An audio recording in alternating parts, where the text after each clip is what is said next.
হাফেজ মাওলানা নাজমুস সাকিব ইমাম গোলার মসজিদ। আমি হযরতের আলোচনা করার জন্য অনুরোধ করছি।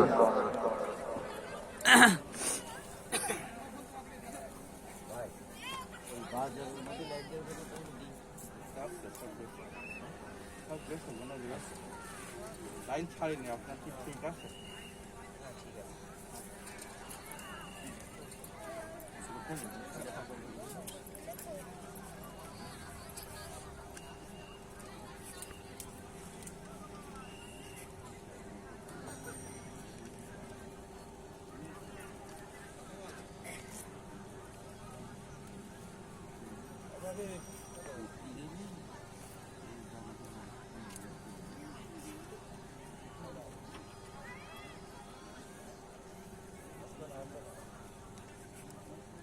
अरे देना का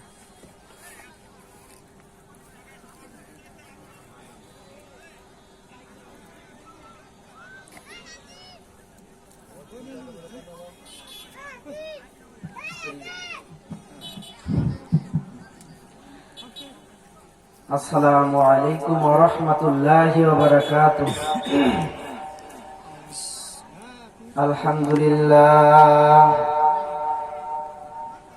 अल्हम्दुलिल्लाह नहमदुहु व नस्तईनुहु व नस्तगफिरुहु व नऊज़ु बिल्लाहि मिन शुरूरि अनफुसिना व मिन सय्यिआति अमालिना। من يهده الله فلا مضل له ومن يضلله فلا هادي له ونشهد أن لا إله إلا الله وحده لا شريك له وأن محمدا عبده ورسوله.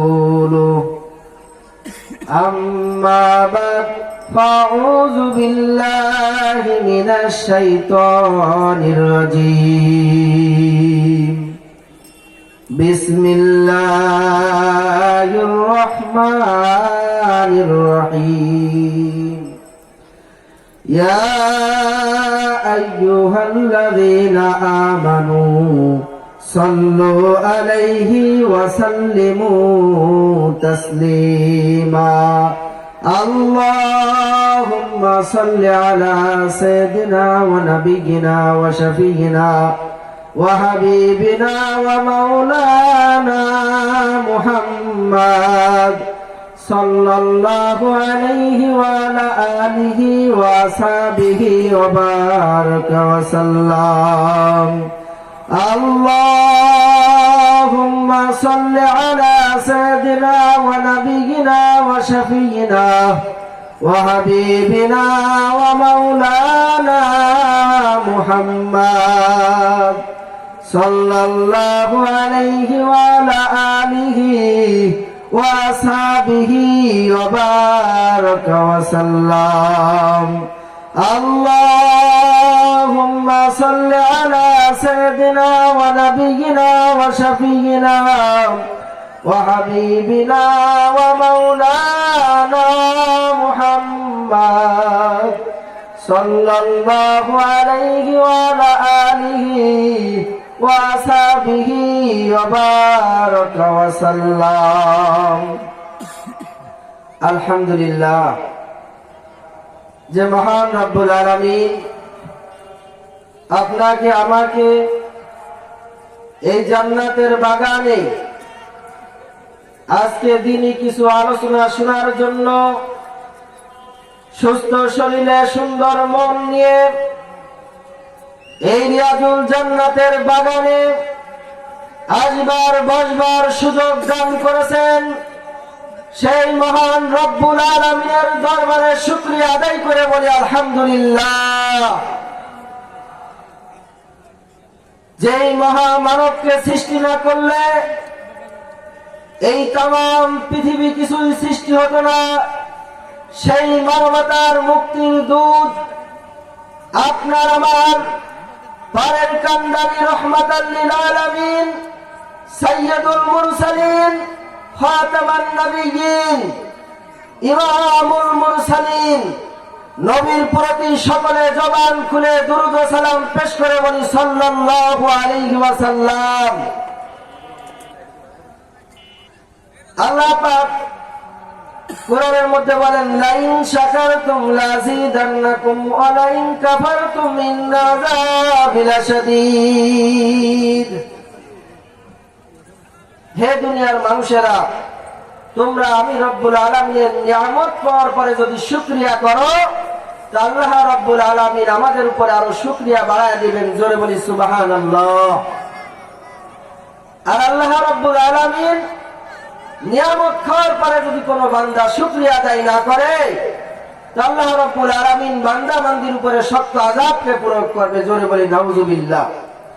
আমরা আল্লাহ পাকের শক্ত আযাবকে সহ্য করতে কেউ পারবো না। আল্লাহ যত বড়, আল্লাহর আযাবও তত বড়। আল্লাহ যত বড়, আল্লাহর রহমতও তত বড়। কথা বলুন ঠিক কিনা? এই জন্য আমার আল্লাহর কুদরত বোঝা বড় যায়। যিনি আমাদেরকে সৃষ্টি করেছেন, শুধু সৃষ্টি করেই আমাদের এই দুনিয়ার জমিনে পরীক্ষা করার জন্য আমাদের এই কিছুক্ষণের জন্য এই দুনিয়াতে পাঠাইছেন। এই মায়ার দুনিয়া এখন আছে, একটু পর নাও থাকতে পারি। কথা বলুন ঠিক কিনা? হায়াতের কোনো গ্যারান্টি নাই। এই নিঃশ্বাস যে কোনো মুহূর্তে আপনার আমার একবার বের হয়েছে তো ভিতরে আর নাও যেতে পারে। কথা বলুন ঠিক কিনা? একবার ঢুকেছে তো আর বাইরে নাও হতে পারে। এই অল্প হায়াত দিয়ে একমাত্র উদ্দেশ্য রাসূলুল্লাহ সাল্লাল্লাহু আলাইহি ওয়াসাল্লামের খাঁটি উম্মত হতে হবে এবং আপনার আমার যিনি সৃষ্টি করেছেন সেই মহান রব্বুল আলামিনের কুদরতি তার প্রশংসা এবং তার ইবাদতে এই দুনিয়ার কিছু জিন্দেগি অতিবাহিত করে অন্ধকার গহীন কবরে চলে যেতে হবে। কথা বলুন ঠিক কিনা? এই জন্য আল্লাহ মাঝে মাঝে দুনিয়ার মধ্যে বান্দাদেরকে পরীক্ষা করে। আর পরীক্ষার সময় বান্দার করণীয় কি? ইন্নাল্লাহা মা'আস সাবিরিন। আল্লাহ বলে, বান্দা আমি তোমাদের পরীক্ষা করবই করব। এ দুনিয়ার মানুষেরা, আমি একটা মানুষকে যখন জান্নাতে দিব, এই দুনিয়ার জমিনের মধ্যে তার জান্নাতের উপযুক্ত না বানায়া কবরে নিব না। আবার একটা মানুষকে যখন জাহান্নামে নিব, এই দুনিয়ার জমিনের মধ্যে ওই বান্দাকে জাহান্নামের উপযুক্ত না বানাইয়া ওই অন্ধকার গহীন কবরে আমি আল্লাহ ডাক দিব না। কথা বলুন ঠিক কিনা? এই জন্য জান্নাতি বানায় এই আল্লাহ উপযুক্ত করে কবরে নেবেন, আবার জাহান্নামী বানায় উপযুক্ত করে আল্লাহ কবরে নেবেন। এই জন্য আপনাকে আমাকে একটু চিন্তা করা উচিত, যিনি আমাদেরকে সৃষ্টি করেছেন সেই রব্বে কারিমের হুকুম আহকামকে আমি পালন করতে পারছি কিনা। আল্লাহ পাক কোরআনে বলেন, মা খালাকতুল জিন্না ওয়াল ইনসা ইল্লা লিয়াবুদুন। আমি মানুষ ও জিন জাতিকে সৃষ্টি করেছি শুধুমাত্র আমার ইবাদত করার জন্য। কিসের জন্য? আল্লাহ রাব্বুল আলামিনের ইবাদত বন্দেগী করার জন্য। যদি রবের ইবাদতে না পাই, এই ঠান্ডা কনকনে শীতের মধ্যে আল্লাহর বান্দাগুলো আল্লাহর কথা শোনার জন্য এই ময়দানে বসে আছে, একমাত্র শুধু আল্লাহকে খুশি করার জন্য। কথা বলুন ঠিক কিনা? যার মনে যা আছে, যদি কেউ এই ময়দানে আল্লাহ এবং আল্লাহর রাসূলকে সন্তুষ্টি করার জন্য আসে, এই ময়দানের মাহফিল তার জন্য আজকে সার্থক হয়ে যাবে। আর যদি কোনো দুনিয়া পাওয়ার উদ্দেশ্য এই ময়দানে আসে, ওই দোকানে বসে আড্ডা করবে, মেয়েদেরকে দেখার জন্য যদি আসে, তাহলে তার এই দুনিয়ার এই আমলটা বরবাদ হয়ে যাবে। কথা বলুন ঠিক কিনা? এই জন্য নেকের ময়দানে যেতে হবে। প্রত্যেকটা ওয়াজ মাহফিলের ময়দান হবে আমাদের শিক্ষার বিষয়। কথা বলুন ঠিক কিনা? এক একটা ময়দানে যে এক একটা আমল ধরতে হবে, ইবাদত বন্দিগিরি করে কবরে যেতে হবে, মাওলার পরিচয় নিতে হবে, রাসূলের সুন্নাত 3.5 বডির ভিতরে সেট করতে হবে। রাসূলের কাজ যা ছিল 63 বছর জিন্দেগির মধ্যে, এই জিন্দেগির মধ্যে আল্লাহ রাসূল যা করেছেন এই রাসূল সাল্লাল্লাহু আলাইহি ওয়াসাল্লামের পথ যারা অনুসরণ করে চলবে, এই মানুষগুলো আল্লাহর জমিনের মধ্যে জান্নাতি মানুষ। কথা বলুন ঠিক কিনা? আল্লাহর রাসূল বলবে ওরাই হচ্ছে আমার খাঁটি উম্মত, যারা আমার সুন্নাতকে মানে।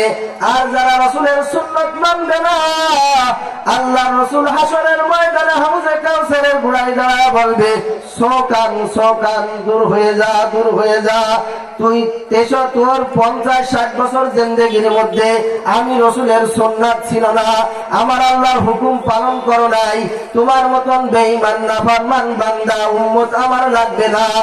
আমাকে রাসূলের আমি যেই 63 বছরের জিন্দেগি দুনিয়াতে রেখে এসেছিলাম, ওই জিন্দেগি যারা পালন করবে ওদের জন্য আমি নবী আজকে সুপারিশ করব। কাদের জন্য? ওই মানুষদের জন্য আল্লাহ রাসূল সুপারিশ করবেন।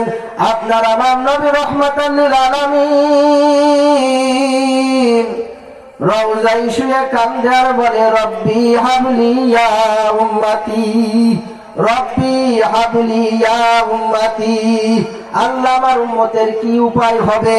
উম্মতের জন্য নবী কান্দে, আর উম্মত কাঁদলে দুনিয়ার জন্য কত টাকা লাগবে, বাড়ি লাগবে, গাড়ি লাগবে, সুন্দরী নারী লাগবে। দুনিয়ার মহাব্বতে পড়েছি, আল্লাহ রাসূল তাই তো বলেন, হুব্বুদ দুনিয়া রাসু কুল্লি খতিয়া। দুনিয়ার মহাব্বত সমস্ত গুনাহের মূল। কিসের মূল? সমস্ত গুনাহের মূল হচ্ছে দুনিয়ার মহাব্বত। হয় সন্তানের মায়ায় পড়ে মানুষ অন্যায় কাজ করে। কথা বলুন ঠিক কিনা? সন্তানদেরকে মানুষ করার জন্য পিতা মাতা কত হারাম কাজের মধ্যে লিপ্ত হয়ে যায়। সন্তানের মুখে আহার তুলে দেওয়ার জন্য কত মানুষ কত অন্যায় কাজের মধ্যে মানুষের জমির আল কেটে বাড়ানোর জন্য চেষ্টা করে। এই জন্য সমস্ত পাপ দুনিয়ার মহাব্বত। আর দুনিয়ার মহাব্বত থেকে যারা আল্লাহ এবং আল্লাহ রাসূলের সন্তুষ্টি অর্জন করে কবরে যেতে পারবা, আল্লাহ রাসূল তাদের জন্যই সুপারিশ করবেন। কথা বলুন ঠিক কিনা? এই জন্য সাহাবা আজমাইনদের জিন্দেগির দিকে ফলো করতে হবে। আরে হযরতে বিলাল রাদিয়াল্লাহু তাআলা আনহু কত সুন্দরভাবে তার জীবনকে আল্লাহ রাসূলের পথে উৎসর্গ করে দিয়েছিলেন। আর আল্লাহর কুতুব এই বিলাল রাদিয়াল্লাহু তাআলা আনহু দেখতে অত্যন্ত কালো ছিল, কিন্তু অন্তরে রাসূলের মহব্বত ভরা ছিলেন। কথা বলুন ঠিক কিনা? এই মানুষটার মধ্যে আল্লাহ রাসূলের এত মহব্বত ছিলেন, আল্লাহ রাসূলের দেখে যেদিন কালেমা পড়েছিলেন, উনার হচ্ছে যে যিনি মালিক ছিলেন, ওই মালিক সদা সর্বদা ইহুদি সব সময় গোলামের উপরে হুকুম জারি করতেন, তুমি মুহাম্মদের কালেমা পড়বে না, তুমি কখনো মুহাম্মদের কালেমা পড়বে না। আর বেলালের অন্তরের মধ্যে সব ছিল, সব সময় ছিল আহাদ আহাদ, আমার আল্লাহ এক, আল্লাহ ছাড়া উনি আর কাউকে শরীক বলে মানতেন না। উনি বলতেন দুনিয়ার জমিনের মধ্যে যা কিছু সৃষ্টি করেছেন সব একমাত্র আল্লাহ, লা ইলাহা ইল্লাল্লাহ, আল্লাহ বাদে আর কেহ মাবুদ নাই। কলমের মধ্যে একমাত্র আল্লাহকে সেট করতে হবে, আল্লাহ বাদে আর কেহ মাবুদ নাই। সদা সর্বদা লা ইলাহা ইল্লাল্লাহ, লা ইলাহা ইল্লাল্লাহ, লা ইলাহা ইল্লাল্লাহ, একমাত্র আল্লাহ আছে, আর কিছু নাই। সমস্ত গায়রুল্লাহর মহব্বত কলব থেকে দূর করতে হবে। কলবের মধ্যে আল্লাহ এবং আল্লাহ রাসূলের মহব্বত পয়দা করতে হবে। যারা বেশি বেশি আল্লাহ রাসূলের প্রতি দুরূদ সালাম পাঠ করবে, আমার আল্লাহ রাসূল বলেন হাসরের ময়দানে ওই মানুষটা আমার নিকটবর্তী হবে। রাত্রে চলতে ফিরতে ঘুমাইতে খাইতে লইতে রাসূলের প্রতি যত দুরূদ পড়বেন, আল্লাহ আপনার উপরে তত রহমত নাযিল করবেন। কথা বলুন ঠিক কিনা? আল্লাহ কোরআনে বলেন, ইয়া আইয়ুহাল্লাযীনা আমানু সাল্লু আলাইহি ওয়া সাল্লিমু তাসলিমা। আমি এবং আমার ফেরেশতা মণ্ডলীরা রাসূলের প্রতি দুরূদ পড়ি। কি পড়ে? আল্লাহ স্বয়ং ফেরেশতাদেরকে নিয়ে আপনার আমার নবীর প্রতি দুরূদ ও সালাম পেশ করে। আর আপনি আমি যদি পরের কান্ডারি সেই কবরের হাসরের মিজানে ফুলসিরাতে যেই নবী আপনাকে আমাকে সদা সর্বদা, যেই নবীর সুপারিশ ছাড়া এক সেকেন্ড পরকালে চলা যাবে না, সেই নবীর প্রতি বেশি বেশি দুরূদ পড়া লাগবে কি লাগবে না? বেশি বেশি নবীর প্রতি দুরূদ ও সালাম পেশ করতে হবে। আর আল্লাহর জিকির জবানে রাখতে হবে। মউতের সময় যেই বান্দার মুখ দিয়ে লা ইলাহা বের হবে ওই বান্দা বিনা হিসাবে জান্নাতে চলে যাবে। জোরে বলি সুবহানাল্লাহ। মৃত্যুর সময় যার বের হবে ফাদাখালাল জান্নাত লা ইলাহা ইল্লাল্লাহ, যার শেষ বাক্য।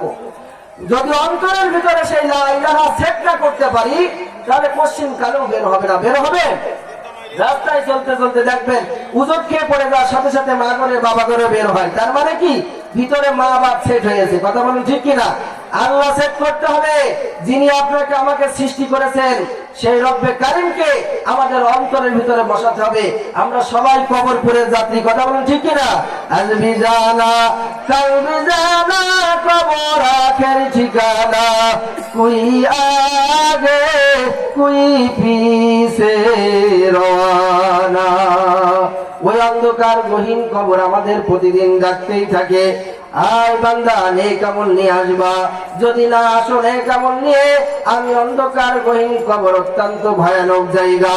এই কবর একা একের ঘর, সব বিশুর ঘর, অন্ধকারের ঘর, পোকা মাকড়ের ঘর। যদি আমরা আল্লাহর হুকুম পালন না করে মরি, আর ওই অন্ধকার গহীন কবর আমাদেরকে শান্তি দিবে না। শান্তির জন্য আল্লাহর ইবাদত বন্দেগী করা লাগবে। ওই অন্ধকার গহীন কবরে চিন্তা করতে হবে। সাথী নাই, বাতি নাই, বন্ধু নাই, বান্ধব নাই, কেউ নাই। অন্ধকার কবরে কেউ নাই, একমাত্র আল্লাহ আছে। ওই অন্ধকার কবরে আল্লাহ ছাড়া কোনো সাথী নাই, বাতি নাই, কেউ নাই। অন্ধকার গহীন কবরে অত্যন্ত ভয়ানক শাস্তির ব্যবস্থা করে রেখেছেন আল্লাহ রাব্বুল আলামিন। আপনি আমি যদি আমার আল্লাহ রাব্বুল আলামিনের হুকুম পালন না করি, আজকে দেখেন এই কনকনে শীত, কোন বান্দা এই শীতকে কমাতে পারবে না যতক্ষণ আল্লাহ কুদরতি রহমত দিয়ে না এই শীতটাকে আল্লাহ না নিয়ে যাবে। যেমন গরমের সময় অত্যন্ত গরম, সব কিন্তু আমার আল্লাহ রাব্বুল আলামিনের খেলা। আল্লাহর কুদরত বুঝা বড় যায়, দুনিয়ার মানুষ না বুঝলে কি হবে? আমার আল্লাহ তামাম দুনিয়া থেকে আমার রব্বে কারীম চালাতে আছেন। যেখানে বেঈমান নাফরমান বেঈমানদেরকে বুদ্ধি শেষ হয়, আমার আল্লাহ বলেন এজন্য আমাকারু ওয়া মাকারাল্লাহ ওয়াল্লাহু খায়রুল মাকিরিন।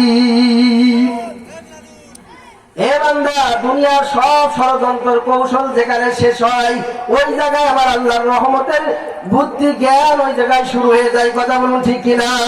যেখানে আপনি আমি পরিকল্পনা করব, আমার আপনার পরিকল্পনা সব ভেস্তে যাবে। আল্লাহ যেই পরিকল্পনা পরিবর্তন রেখে দিয়েছেন, ওর বাইরে কেউ যেতে পারবো না। কথা বলুন ঠিক কিনা? আমি হাজার চেষ্টা করলেও সাদ্দাত দুনিয়ার মধ্যে জান্নাত তৈরি করেছিল। কথা বলুন ঠিক কিনা?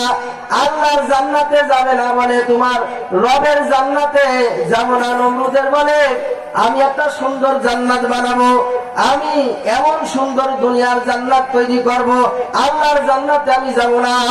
সাদ্দাত এত কোটি কোটি টাকা খরচ করে এত সুন্দর একটা জান্নাত তৈরি করেছে। জান্নাতের গোড়ায় যখন সাদ্দাত যে পৌঁছায়েছেন, আজরাইল আলাইহিস সালাম দরজার মুখে দাঁড়ায় আছে। বলে ভাই তুমি মুরব্বী, কে দাঁড়ায় আছো আমার জান্নাতের গেটের মুখে? বলে আমি আজরাইল। সঙ্গে সঙ্গে থমকে গিয়েছে। আজরাইল এখানে আসলে ভাই আমি অত্যন্ত কষ্ট করে সুন্দর করে একটা জান্নাত তৈরি করেছি, এই জান্নাতের মধ্যে আমাকে একটু ঢুকতে দাও, আমি একটু ঘুরে আসি, একটু দেখে আসি। আজরাইল বলে না না, বহুত নাফরমানি করছ আল্লাহর সাথে, আর নাফরমানি করার সুযোগ নাই। জান্নাত জান্নাতের জায়গায় পড়ে আছে, সাদ্দাতের রূহ কবজ করে নিয়ে আজরাইল আলাইহিস সালাম চলে গেলেন। এই তো দুনিয়া। যতই বাহাদুরি করি না কেন এই দুনিয়ার মধ্যে, এই ধন সম্পদ ক্ষমতা কোনো কিছুই আপনার আমার চিরস্থায়ী না। কথা বলুন ঠিক কিনা? এই আল্লাহর জমিনে আল্লাহর দিন কায়েমের জন্য আমরা সবাই ঐক্যবদ্ধ হয়ে এই বাংলার জমিনে ইসলামী হুকুমত কায়েম করতে হবে। কথা বলুন ঠিক কিনা? আমরা সকলেই দল মত নির্বিশেষে আমরা ইসলাম কোরআনের আইন দেখতে চাই। কথা বলুন কি ঠিক কিনা? যে কোরআন আল্লাহ রাব্বুল আলামিন মানব জাতির কল্যাণের জন্য দিয়েছেন, সেই কোরআনের সংসদে আমরা আইন দেখতে চাই, কথা বলুন ঠিক কিনা?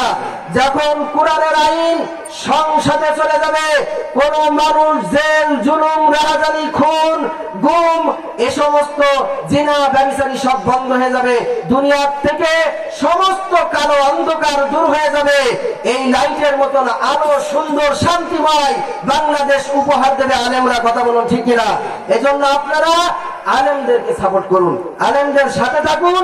আল্লাহ যেন আমাদের সকলকে আলেম ওলামাদের সাথে ঐক্যবদ্ধ হয়ে চলার তৌফিক দান করুন। ওয়া আখিরি দাওয়ানা আলহামদুলিল্লাহি রাব্বিল আলামিন।